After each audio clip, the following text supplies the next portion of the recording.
जी बिस्मिल्लाहिर्रहमानिर्रहीम। अस्सलाम वालेकुम नाज़रीन, मैं हूं आपका अपना मेज़बान इम्तियाज़ एहसन और आप देख रहे हैं हमारा यूट्यूब चैनल पब्लिक 360। नाज़रीन, जिस तरह हम मुख्तलिफ मौज़ूआत पे मुख्तलिफ दोस्तों को और मोअज़्ज़िज़ीन को हम अपने शोज़ में बुलाते हैं, आज उसी तरह उसी सिलसिले को जारी और सारी रखते हुए आज माशाल्लाह बहुत ज़बरदस्त टैलेंटेड और यंग डॉक्टर को हमने अपने शो में मदऊ किया है। डॉक्टर आरिफ अली हमारे साथ मौजूद हैं। डॉक्टर साहब का अगर मैं इंट्रोडक्शन आपके सामने करवाना चलूँ तो ये हैं consultant urologist, chairman, associate professor, department of urologist, मतलब डिपार्टमेंट के चेयरमैन भी हैं और साथ साथ माशाल्लाह इस वक्त वो एज एसोसिएट प्रोफेसर काम कर रहे हैं। एक्सपीरियंस की बात करें तो 15 साल से ज़्यादा इनका माशाल्लाह इस डिपार्टमेंट के अंदर एक्सपीरियंस है।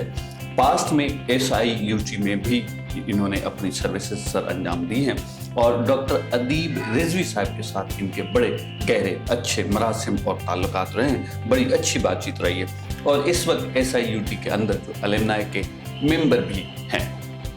अगर बात करते हैं थोड़ा सा हम इलेक्शंस के हवाले से या जो सोशली डॉक्टर हजरात एक्टिव रहते हैं, तो आप जनरल सेक्रेटरी हैं Pakistan association of urologist surgeons. इसके बाद अगर मैं बात करूं तो काउंसिल मेंबर है सार्क एसोसिएशन के और माशाल्लाह ये बात बताते हुए आपसे शेयर करते हुए मुझे बड़ी खुशी हो रही है कि 25 से ज़्यादा इनके national and international research papers भी छप चुके हैं। अगर मैं इनकी प्राइवेट क्लिनिक्स की बात करूं, ये कहाँ पे सर्विसेज सर अंजाम देते हैं, तो आपको ये मिल जाएंगे साउथ सिटी हॉस्पिटल कराची में और उसके साथ साथ ये अंकल सरिया में भी अपनी सर्विसेज सर अंजाम देते हैं। इसी के साथ मैं ये भी ज़रूर कहना चाहूँगा कि जहाँ पर माशाल्लाह इनकी टीचिंग की जो स्किल्स हैं वो बहुत कमाल की हैं। नेपाल में 3 डेज़ की ट्रेनिंग दी है, एक्सक्लूसिव ट्रेनिंग स्टोन प्रोसीजर के ऊपर। आज हम आपके सामने ये पूरी गुफ्तगू ज़रूर लाएंगे और हम चाहेंगे कि वो आम बंदा, आम इंसान जो स्टोन से प्रोसेस कर रहा है, जो फेस कर रहा है, जो परेशानी है, तो हम स्टोन पथरी पैदा क्यों होती है, उसकी वजूहात क्या हैं, उसकी अलामात क्या हैं और पथरी से बच कैसे सकते हैं। बहुत ज़्यादा मिथ्स भी हैं, उन मिथ्स को भी हम आज क्लियर करेंगे और बहुत ज़्यादा लोग परेशान हो जाते हैं कि यार पथरी हो गई है, आगे जाके क्या होगा, जिंदा रहना मुश्किल हो जाएगा। तो इन सारे सवालात का जवाब हम डॉक्टर साहब से लेंगे। हम अपने प्रोग्राम में तहे दिल से वेलकम करते हैं डॉक्टर आरिफ अली साहब से। सर, मैं वेलकम करता हूँ, बहुत शुक्रिया आपने कीमती टाइम दिया। थैंक यू वेरी मच इम्तियाज़ भाई, आप आए ऑल द वे अपना कीमती टाइम निकाल कर। Welcome sir. और मुझे बड़ी खुशी है कि आपने मुझे मौका दिया कि मैं अपना ख्यालात का इजहार करूं उन पेशेंट्स के लिए जो पेशेंट्स बेचारे बहुत ज़्यादा स्टोन्स में प्रॉब्लम में होते हैं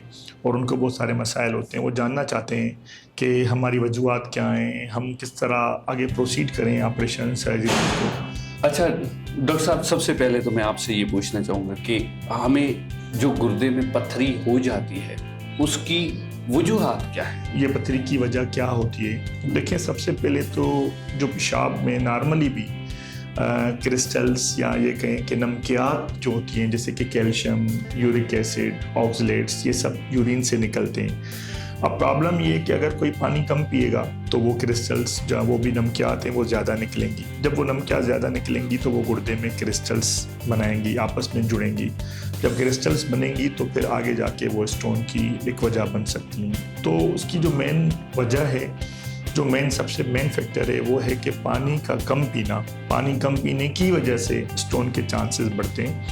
अच्छा, इसके अलावा भी कुछ रिस्क फैक्टर्स हैं, जैसे कि मोटापा, वो एक बड़ा रिस्क फैक्टर है। और जैसे कि सेडेंटरी लाइफ, हम कहें कि एक बंदा हो सिर्फ ऑफिस में बैठ के काम कर रहा है, उसकी कोई मोबिलाइजेशन नहीं है, वो उसका एक बड़ा फैक्टर है। और बहुत ज़्यादा ऐसी डाइट हो जो एनिमल प्रोटीन्स की डाइट हो, वो एक बड़ा एक फैक्टर है। तो सर्टेन वजूहात, सर्टेन रिस्क फैक्टर और भी हैं, लेकिन जो मेन वजह है वो पानी की कम पीना है। अच्छा सर, मुझे ये बताइए कि एक बंदे को जो पेट के दर्द या कमर के दर्द से गुजर रहा है, उसको कैसे पता चलेगा कि उसका ये दर्द पथरी की वजह से है? अच्छा, हर दर्द, हर कमर का दर्द, हर पेट का दर्द, गुर्दे का दर्द नहीं होता। और ये लोग जो है उमूमन एक, चूँकि हमारे यहाँ एक अवेयरनेस भी हो चुकी है बहुत ज़्यादा गुर्दे के हिसाब से, तो लोग सब परेशान होते हैं कि कहीं मैं डायलिसिस पे ना चला जाऊं, तो वो जल्दी में आते हैं हमारे पास कि हमें यहाँ दर्द हो रहा है या हमें साइडों में दर्द हो रहा है। तो जो गुर्दे का पर्टिकुलर दर्द है ना, वो होता है पसलियों के नीचे इस जगह पर। कि ये जगह होती है जिसको हम अगर कहें तो हम फ्लैंक कहेंगे, लंबर एरिया या लॉयन पेन। अच्छा, ये जो दर्द होता है ये फिर रेडिएट करता है, ये ट्रांसफ़र होता है नीचे मसाने की तरफ या इस जोड़ में जिसको हम ग्रोइन कहते हैं, जो टांग का जोड़ है। ठीक है, कभी कभी ये ट्रांसफ़र होता है, रेडिएट होता है, अगर मेल है तो उनकी मेल पार्ट में और अगर फीमेल है तो उनकी फीमेल पार्ट में। तो वो जो टिपिकल दर्द होता है ना, वो ये दर्द होता है। अच्छा सर, पथरी की तशखीस के लिए किस तरह के टेस्ट का होना ज़रूरी होता है या इब्तदाई टेस्ट कौन से होने चाहिए?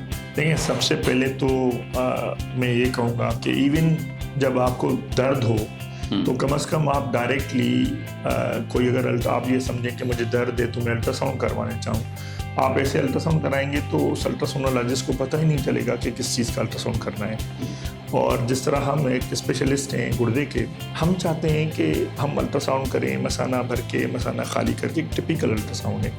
और ये बेसिक जो इन्वेस्टिगेशन है वो सबसे पहले अल्ट्रासाउंड होता है। अल्ट्रासाउंड में हमें किडनीज़ का, अल्ट्रासाउंड में हमें किडनी में स्टोन है या नहीं है, नंबर 1, किडनी में सूजन है या नहीं है, स्वेलिंग जिसको हम हाइड्रोनेफ्रोसिस कहते हैं, वो कितनी है। भाई माइल्ड हाइड्रोनेफ्रोसिस की 3 कैटेगरीज है, माइल्ड, मॉडरेट, सीवियर। कितनी हाइड्रोनेफ्रोसिस है, अगर वो स्टोन जो है वो गुर्दे की नाली में फंसा हुआ है तो वो अल्ट्रासाउंड में पता चलता है कि भाई नाली में फंसा हुआ है तो उसका साइज़ क्या है। अच्छा, हर अल्ट्रासाउंड में हर नाली में फंसा हुआ स्टोन जो है वो नहीं आता, फिर उसके लिए हमें और सर्टेन इन्वेस्टिगेशन करवानी होती है। अल्ट्रासाउंड के साथ एक बेसलाइन इन्वेस्टिगेशन है यूरिन DR, यूरिन की डिटेल रिपोर्ट। यूरिन की डिटेल रिपोर्ट हमें ये बताती है कि अगर पेशेंट्स को पस सेल्स, RBCs, जो एक माइक्रोस्कोपिक ब्लड है वो आ रहा है तो वो मिमिक कर रहा है, वो एसोसिएट है विथ अल्ट्रासाउंड के। अल्ट्रासाउंड में स्वेलिंग है, पेशेंट को जो है रेड सेल्स आ रहे हैं, तो फिर हम चाहते हैं कि अब चूँकि हमें अभी तक पता नहीं चला कि यूरेट्रिक स्टोन है, तो फिर हम एक और इन्वेस्टिगेशन है CT स्कैन जिसको कहते हैं। फिर हम CT स्कैन की तरफ जाते हैं, हम CT स्कैन करवाते हैं कि CT स्कैन में पता चले कि स्टोन का साइज़ कितना है, स्टोन की लोकेशन क्या है, और फिर स्टोन की डेंसिटी।